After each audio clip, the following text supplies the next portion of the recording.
bolanda président ya Burundi ba révélation à Bimisi. Ce n'était pas la première fois qu'on fermait les frontières. Quand les putschistes ont fui vers le Rwanda, on a fermé les frontières. Je voulais montrer la bonne foi que j'ai. J'ai ouvert les frontières et j'ai entamé le dialogue avec le Rwanda. On a fait un dialogue, on a fait des rencontres et on s'est entendu très bien. Et le président rwandais a accepté réellement de remettre ces putschistes au milieu de la juridiction burundaise. Il y a eu des équipes techniques qui se sont rencontrées plus de 5 fois. Et ils se sont mis d'accord. Mais quand il s'agit d'appliquer, c'est là où c'est difficile. Jusqu'à maintenant, mais malheureusement, au moment où ils refusent de remettre ces putschistes, ils organisent le terrorisme au Burundi. Ils se sont infiltrés du Rwanda et ils ont tué des gens. Président Kagame na Burundi, Ndayishimiye bayokanaki très bien. Kagame apesa ba militaire oyo banaki baya babete coup d'état mais irate bakimaki na Rwanda. Kagame a respecté yango te. Lelo ba M23 bobike soki Kagame a signé retrait à ba militaire. Des Congolais va trahir nation balandaki Kagame sort na bango kozala nini. Que la RDC avait maintenant accepté le principe d'un dialogue avec le M23 dans le cadre du processus de Nairobi. Et puis plus tard, on a reçu le projet d'accord qui devait être signé par les chefs d'État, qui aussi contient le mot accord, enfin dialogue entre ces deux parties. Et donc, le seul sujet à l'ordre du jour, le seul point à l'ordre du jour du sommet était la signature de cet accord. Et puis, on a été invité en tant que ministre pour préparer ce document et on a été surpris. Alors que le gouvernement de la RDC, selon cette communication, avait accepté de dialoguer avec le M23, donc on a été surpris de voir que la ministre de la RDC a rejeté pendant plusieurs heures ce dialogue, le mot dialogue avec le M23. Mogonza Mora Kenaki Luanda uniquement dans les cadres de diplomatie, Alexandre Mokili, voilà, naye, qu'on là réellement Mouto Atakaka Congo. Kagame Boyo aussi Matouchouana. Quand nous disons qu'il est inacceptable de négocier directement avec un groupe armé qui bombarde des camps de déplacés, qui tue et qui massacre des civils, qui viole des femmes, qui pille des ressources naturelles et qui est aussi coupable d'attaques contre des soldats de la paix. Cette ligne rouge, elle n'est pas exceptionnelle. Chaque autre pays qui se respecte et qui respecte sa position en tant que pays membre des Nations Unies n'accepterait jamais de parler avec un groupe armé comme le M23 et de lui donner ce degré de légitimité. Kagame a été déclaration États-Unis. Troubles du système immunitaire, chute de tension, maux de tête, fatigue, perte de poids, frigidité et diarrhée. Dites adieu aux inconforts et retrouvez une nouvelle jeunesse avec une tasse de Maxi Bien-être au quotidien. Une solution bio composée de plantes traditionnelles, 100% naturelle et reconnue pour sa vertu. Une formule adaptée pour hommes et femmes. Depuis plus de 10 ans, le Maxi Bien-être Café renforce le système immunitaire, restaure la fatigue physique, améliore le sommeil, aide à stabiliser la tension et la glycémie, nettoie les reins, soulage l'hémorroïde et la constipation. Chez les hommes, le Maxi Bien-être restaure le dysfonctionnement sexuel, l'impuissance et l'éjaculation précoce. Là, expliquez binope na lingala pour vous comprendre. Osant un problème, il y a constipation, hémorroïde, prostate, diabète, éjaculation précoce, faiblesse ou impuissance sexuelle. osali batant ebele nzoto mobali efonctionnaka lisusu malamu te to etelemaka nango lisusu te. La solution est là. Maxi Bien-être. Toujours avoir témoignage partout dans le monde. Il y a bateau qui va consommer Maxi. Ils ont coûté comme à $35. Vous avez posé en gros place aux alliés, n'importe aux alliés. Ne vous inquiétez pas. Beaucoup mais la sur na WhatsApp, tout beau bien la sur na WhatsApp. Numéro y en est affiché là. Bah écran na bino plus 243 82 14 68 120. Les alliés stimulantes. Les alliés pour guérir ma problème aux alliés. Maxi Bien-être est disponible partout dans le monde. Passez vos commandes sur www.maxibienêtre.com. Mesdames, demoiselles et messieurs, tension na Burundi. Au moment où je suis en train de vous parler, le président burundais Ndayishimiye a fait ma grande révélation. Dans une vidéo, il y a Ndayishimiye qui a fait ma grande révélation. Vous allez très attentifs tout au long de cette émission. Paul Kagame Bandeko a monté coup, a préparé coup, a tindi ba militaire nae pour attaquer le président Ndayishimiye. Qu'est-ce qui se passe réellement? Toropé ça a des grandes révélations tout au long de cette émission. Ndayishimiye a dit que ça des grandes révélations. De quel niveau il y a Est de la République. Paul Kagame, pourquoi a été ma vérité bimi? Nous avons la déclaration il y a Rwanda. Mbalamo qu'on a réponse il y a République démocratique du Congo. Tout au la bino.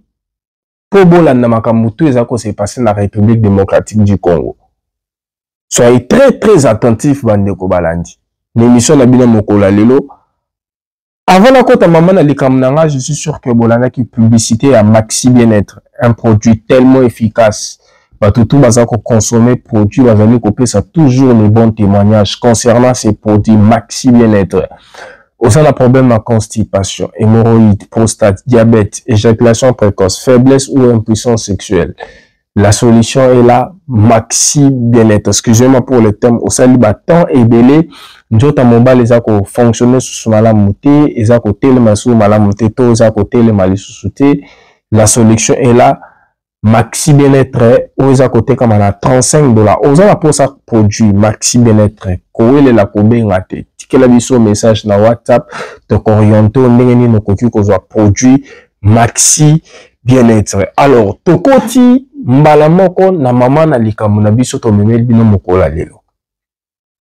Na kotike la bino bolanda président Ndayishimiye. Boko comprendre que Kagame a commis na suka. Et bateau bakomisi Kagame na suka, c'est le président Félix Tshisekedi et le Burundi. Président Félix Tshisekedi na diplomatie ya sali à la kisna mokili mobimba. Que on n'a pas affaire de M23.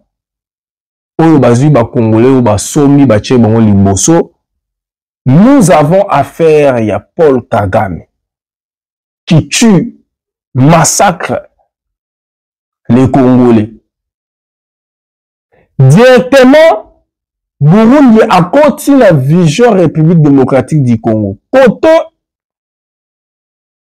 tant Burundi, Bomonaki, Nabamole Kaki, Burundi a qui signé partenariat stratégique dans la République démocratique du Congo. Dans le domaine militaire.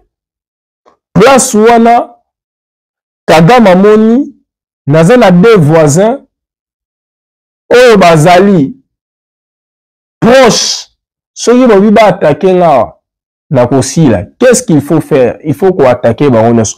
Bon, la président, il y a Burundi, ba révélation à Bimisi. Et puis, on se retrouve tout juste après. C'était pas la première fois qu'on fermait les frontières. Quand les putschistes ont fui vers le Rwanda, on a fermé les frontières. En 2020, je voulais montrer la bonne foi que j'ai. j'ai ouvert les frontières et j'ai entamé le dialogue avec le Rwanda. On a fait un dialogue, on a fait des rencontres et on s'est entendu très bien. Et le président rwandais a accepté réellement de remettre ces putschistes au maître de la juridiction burundaise. Il y a eu des équipes techniques qui se sont rencontrées plus de 5 fois et ils se sont mis d'accord. Mais quand il s'agit d'appliquer, c'est là où c'est difficile. Jusqu'à maintenant, mais malheureusement, au moment où ils refusent de remettre ces putschistes, ils organisent le terrorisme au Burundi. Ils se sont infiltrés du Rwanda et ils ont tué des gens. Ils ont fait des actes, des crimes terroristes ici dans le pays.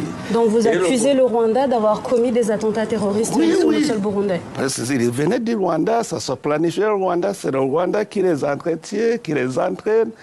Et ils s'infiltraient du Rwanda. Alors, pour sécuriser les citoyens burundais, on a été obligé de fermer les frontières jusqu'à ce que le Rwanda montre sa bonne foi dans la mise en œuvre de l'accord qui a été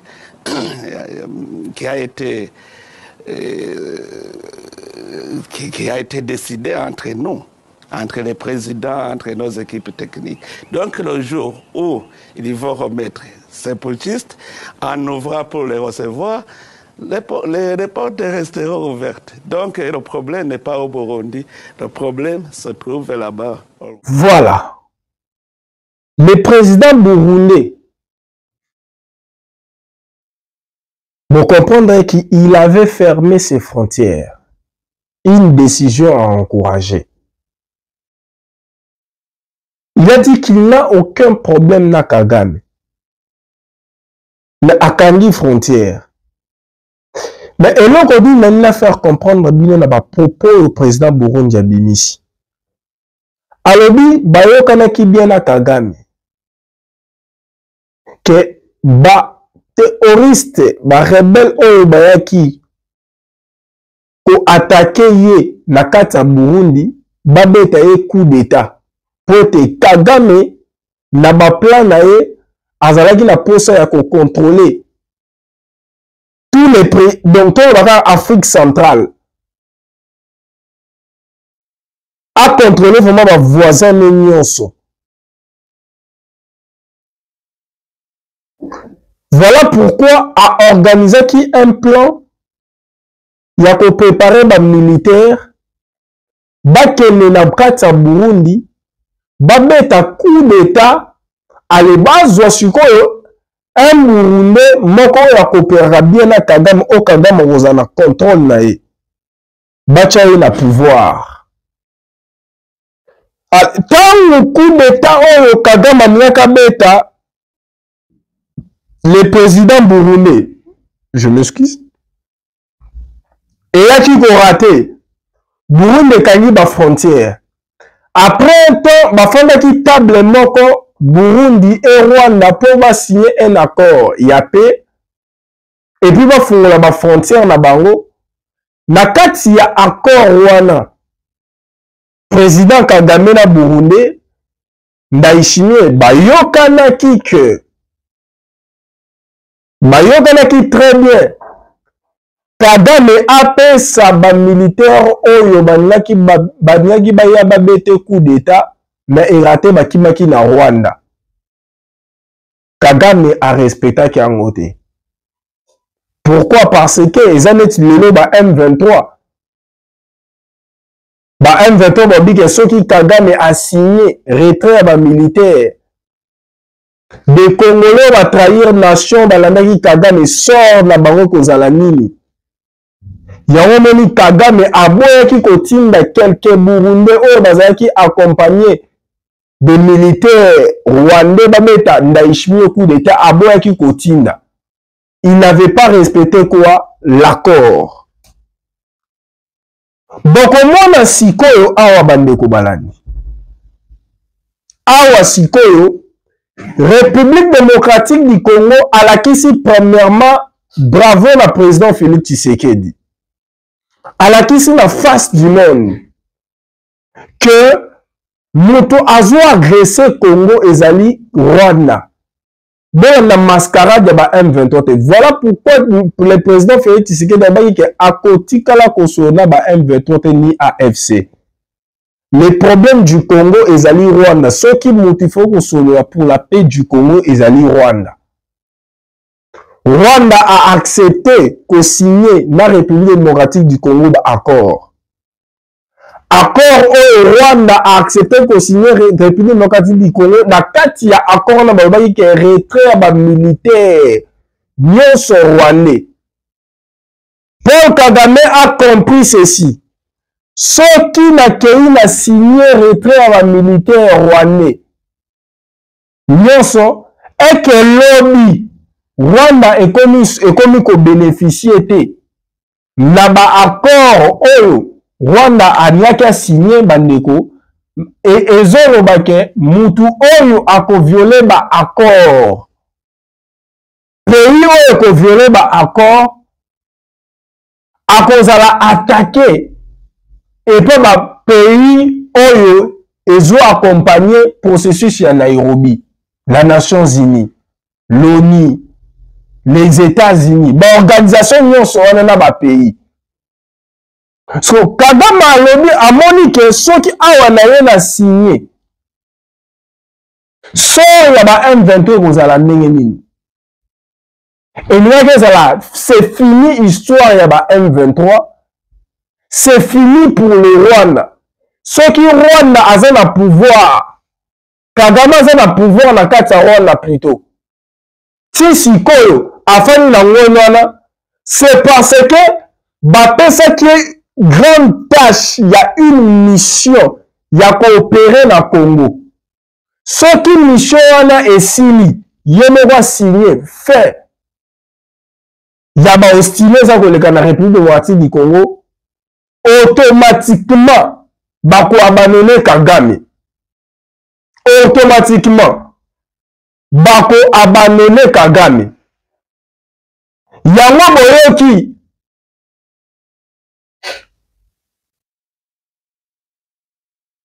Rwanda a lobby très bien. Basé sur la République démocratique du Congo, va négocier Naba M23. Ah! Dans la déclaration Rwanda. Que la RDC avait maintenant accepté le principe d'un dialogue avec le M23 dans le cadre du processus de Nairobi. Et puis plus tard, on a reçu le projet d'accord qui devait être signé par les chefs d'État, qui aussi contient le mot accord, enfin dialogue, pardon, dialogue entre ces deux parties. Et donc, le seul sujet à l'ordre du jour, le seul point à l'ordre du jour du sommet était la signature de cet accord. Et puis, on a été invité en tant que ministre pour préparer ce document. Et on a été surpris. Alors que le gouvernement de la RDC, selon cette communication, avait accepté de dialoguer avec le M23, donc on a été surpris de voir que la ministre de la RDC a rejeté pendant plusieurs heures ce dialogue, le mot dialogue avec le M23. Et puis à la fin de la réunion, on a constaté qu'il n'y aura pas d'accord. Et puisque c'était le seul sujet à l'ordre du jour, la réunion, le Rwanda a demandé à ce que la réunion soit reportée.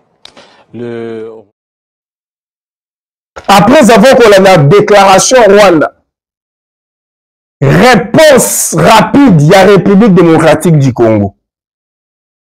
La question de ligne rouge, elle est claire, elle a toujours été claire et défendue par la République démocratique du Congo.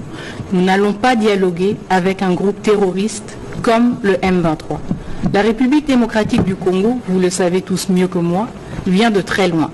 Quand il s'agit des groupes armés, quand il s'agit aussi du poids des négociations que le pays a eu à engager avec des groupes armés qui ont utilisé la violence et la force pour avoir un accès politique ou pour avoir de l'importance ou de l'influence politique ou un accès à des ressources quelconques. Cette page a été définitivement tournée. Et c'est pour cela que pour nous, il est inacceptable. Et je ne pense pas que la République démocratique du Congo soit une exception mondiale quand nous disons qu'il est inacceptable de négocier directement avec un groupe armé qui bombarde des camps de déplacés, qui tue et qui massacre des civils, qui viole des femmes, qui pille des ressources naturelles et qui est aussi coupable d'attaques contre des soldats de la paix. Cette ligne rouge, elle n'est pas exceptionnelle. Chaque autre pays qui se respecte et qui respecte sa position en tant que pays membre des Nations Unies n'accepterait jamais de parler avec un groupe armé comme le M23 et de lui donner ce degré de légitimité. Il y a un cadre très spécial pour la question des groupes armés congolais et c'est le processus de Nairobi. Il n'y a pas de traitement exceptionnel et il n'y a certainement pas de récompense pour les pilleurs, les violeurs et les assassins. Voilà, République démocratique du Congo a lobby que non à négocier na M23 T. What is la République démocratique du Congo? A lobby azali n'a ni intention, ni envie, ni volonté à négocier dans la M23. Le M23 n'existe pas. La République démocratique du Congo est attaquée. La République démocratique du Congo est attaquée par le Rwanda. Mokonza mboka, yo kama mwana politicien za politicien. Mwana nkoya za nkoyi, mwana lion za lion. T'as la place mokonza mboka Suksi Kagame. Alakisi na mokili ke no problème a Congo za Rwanda, Rwanda banaki koboya. Voire même il y a d'autres organisations internationales.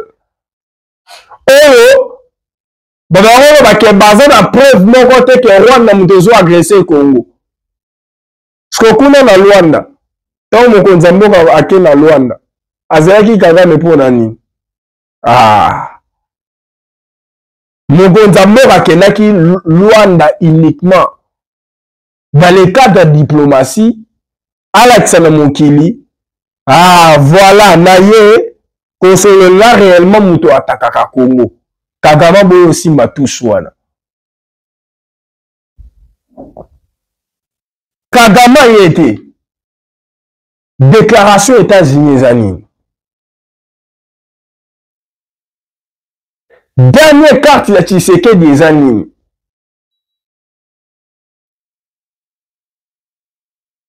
Nasima wana na ndenge Kagame yete. Kagame zo préparé nini. Tokoya. Tobete la bino masola République démocratique du Congo. La prochaine émission. Yo muto s'abonner, activer cloche de notification pour ne rien rater. Yo muto s'abonner, activer cloche, s'abonner et puis activer cloche de notification pour ne rien rater à ma camosa que s'est passé dans le Congo. C'était votre humble serviteur. Toujours dans le cadre de l'émission La Bino Bonaka Mingi, Ba Véritable Moka Congo, qui vous est toujours présenté par votre humble serviteur, chef Mokoya Jonathan. Quant à moi, je vous dis, vous connaîtrez la vérité et la vérité vous affranchira. Merci beaucoup.